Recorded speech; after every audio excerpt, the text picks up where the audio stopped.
ఉంగరం గుర్తుకి ఉంగరం గెలుస్తుంది కదా పక్క మాట ఇస్తున్నారా?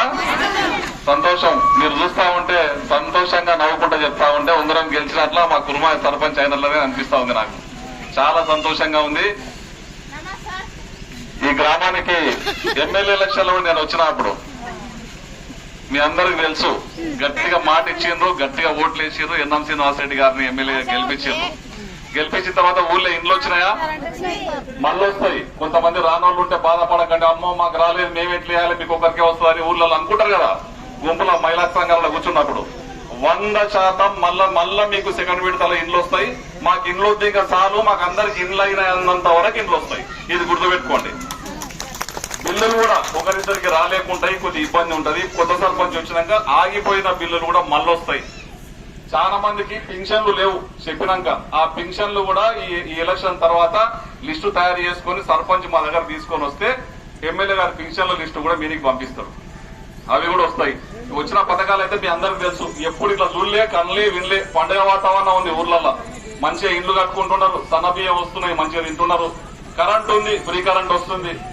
ఏమన్నా ఇంట్లో పంచాయతీ అయితే, మొగంతూర పంచాయతీ అయితే బస్సు వస్తే ఛార్జ్ లేకుండా ఎక్కిపోవచ్చు. అవునా? అది కూడా ఉంది. ఇటువంటివన్నీ ఉన్నాయి. మంచి మంచి పథకాలు ఉన్నాయి. బుద్ధి పుడితే దేవుని కాడికి పోవచ్చు ఫ్రీగానే. జై కాంగ్రెస్. మళ్ళా గట్టిగా నాలా జై కాంగ్రెస్. ఉంగరం గుర్తుకే. తప్పుగారు వేరే వాళ్ళకి ఓటు వేస్తే నా పుసుకున్నా. వేరే వాళ్ళకి ఓటు వేస్తే పనులు ఆగిపోతాయి, బిల్లులు రావు. ఏ సర్పంచ్ తొనుకోవాలంటే ఎమ్మెల్యే తొనుకోవాలంటే మన సర్పంచ్ ఉండాలి కదా.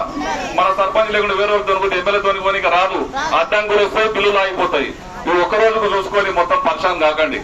మళ్ళీ చెప్తున్నా, పెద్ద మెజారిటీతో గెలిపియాలి. గ్రామంలో ఉన్న చిన్న చిన్న రోడ్లు, ఇండ్లు అన్ని కూడా మళ్ళా కొత్తవి పెట్టుకుందాం. చాలా రకాల నిధులు వస్తున్నాయి. మహిళా గ్రూపులకు కూడా మొన్న వడ్డీ రోడ్లు వచ్చినాయి కదా. మహిళా గ్రూపులకు పావుల వడ్డీ వచ్చినాయి, పడ్డాయి. గట్టిగా చెప్తారు, నాకు కూడా చెప్పండి తల్లి కదా. వస్తాయి, ఇంకా చాలా వస్తాయి. నా మాట అయినండి. టీఆర్ఎస్ గవర్నమెంట్ లా కేసీఆర్ చాలా చెప్పాడు, అల్లుడు ఇంటికి వస్తే కాళ్ళు ఆడ దాపుకోవాలని. ఆడ దాపుకున్నాం, కాళ్ళు దాపుకున్నావా? 3 ఎకరాల బియ్యం అన్నాడు. ఎప్పుడన్నా రేషన్ కార్డు ఇచ్చిరా? మరి ఇప్పుడు రేషన్ కార్డు వచ్చినాయా? మరి అన్ని రకాలుగా పైసలు లేకుండా ఖాళీ చేసిపోతే కూడా టీఆర్ఎస్ వాళ్ళు, మన కాంగ్రెస్ వాళ్ళు జమైన పైసలను తీసుకొచ్చి గ్రామాల్లో ఖర్చు పెడతారు. మళ్ళీ ఖర్చు పెట్టాలంటే మళ్ళీ జమ కావాలి కదా. మళ్ళీ జమ అయితే తీసుకొచ్చి మళ్ళీ మీకే పెడతారు. రేవంత్ రెడ్డి గారు అక్కడ, ఎమ్మెల్యే ఎన్ఎం శ్రీనివాసరెడ్డి గారు ఇక్కడ.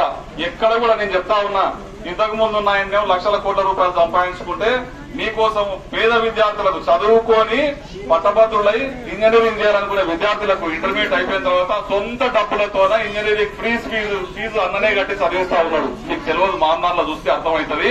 మీ పిల్లలు కూడా చదువుకున్న వాళ్ళు ఉంటే, మంచి బస్ క్లాస్ లో పాస్ అయిన వాళ్ళు ఉంటే ఫ్రీగా సారే డబ్బులు కట్టి చదివిస్తా ఉన్నాడు.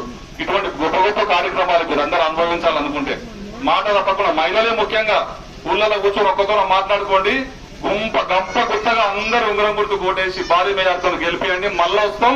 ఇండ్లు, పెన్షన్లు, ఇంకా మిగతా కార్యక్రమాలు ఏమన్నా మీకు అందరికి మీ ఆశీర్వాదంతో గెలిపియండి. మీ వెంట మేము ఉంటామని తెలియజేస్తూ, గొప్ప అవకాశం మళ్ళీ ఈ ఊరికి వచ్చే అవకాశం నాకుండా వచ్చినందుకు, మీ అందరిని చూసే అవకాశం వచ్చినందుకు సంతోషంగా ఉంది. జై కాంగ్రెస్. మళ్ళీ గెలిచిన తర్వాత దావత్ చేసుకుందాం. యాటకు వచ్చి దావత్ ఇస్తారు కదా, దావత్ చేసుకుందాం తప్పకుండా. మీ అందరి ఆశీర్వాదం మాకు కావాలని కోరుకుంటూ, ఇప్పుడు మన ప్రియతమ నేత ఎమ్మెల్యే ఎన్ఎం శ్రీనివాసరెడ్డి గారు మిమ్మల్ని ఉద్దేశించి మాట్లాడతారు.